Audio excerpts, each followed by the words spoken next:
And to judge, you are wearing some signals, I would call them, on your jacket. Why? Because I'm a representative of the Donkey Sanctuary, which is a charity, animal welfare charity based in the UK. And I'm very proud to work for them and be representing them here. So I wear the badge with honour and to represent donkeys. But what kind of need is there? Are every people treating donkeys well? Yes, in many countries, yes, there are lots of donkeys being treated well, but there is a population of over 20 million donkeys around the world where there is need. So, for example, in China, there's a need. In Nepal, we work in 35 countries around the world. So we're a very large international charity, and there is need for education. There's need for education on harness making, on how to make proper carts, on behaviour, on foot care, on basic veterinary skills about donkeys, because donkeys are very different to equines. So a person that's had horses in the past would not know the differences between a donkey and a horse, and there are many different variations. But that seems to be a project of education, but a sanctuary is taking in, normally understood by taking in bad treated animals. That's correct. Yep, historically, the sanctuary's been running for about 45 years now in the UK. And yes, it was initially set up as a centre for rescue donkeys from bad treatment or needing a home. We have over 600 donkeys and mules in our care in Central Europe as well, in our sanctuaries. But we're moving towards more education as well and more helping many more donkeys. We currently help around 1 million donkeys a year. So we need to expand that. So we will continue to rescue donkeys in need where we can and help them as much as possible, especially in the UK. But actually there's many more donkeys out there we need to help as well. So we're reaching further afield now in different areas. But how is your work financed?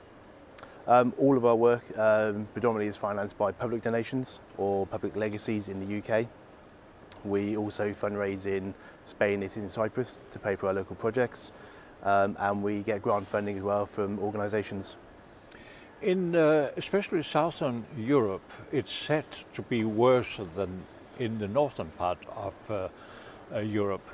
Can you confirm this allegation? To be honest, I've seen good and bad in both. I've seen some very bad rescue cases in Ireland, in the UK, extremely bad. We've just prosecuted an owner locally to us who's had a jail sentence given to them. And in southern Italy, for example, there's some very good owners down there, some very good farmers who look after the animals, and there are some very bad. So I think it's a general sweeping statement that animal welfare is low in the southern part of Europe, and it's not quite true. Can you describe what is bad behavior to a donkey? Bad behavior can mean many things. It could be an owner beating it with a stick. It could be that they understand what the welfare needs of the animal are and they just ignore it. So they don't feed it properly, they don't give it water, they don't give it shelter, they let the hooves grow long, it never sees a vet. That can be bad behaviour. If they know that's a behaviour, they should be taken to that donkey. But there's many areas where they beat the donkey or they kick the donkey, or it's there's very different areas you can look at. Final question, what are the prospects for and of your work? I think in some areas we've got some very good prospects of making a difference. We're working on many areas at the moment around harnessing, which we've made some very big improvements in brick kilns in India and Mexico and Egypt. So we've actually changed the way they use harness to improve the way they can pull the carts, and it produces less sores for the donkeys, so there's more efficiency for the animals and potentially more money for the owners as well.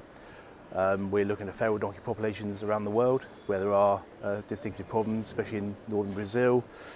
So I think we've got some really good prospects for the future. We're building a new team at the moment to work on these projects, and we'll be focusing on this. One of our projects is the guidelines for the dairy milk industry, which we hope will be adopted, and the farmers will hopefully take that forward now. I got to ask you a even more final question. Yep, that's right. How can the European Union help?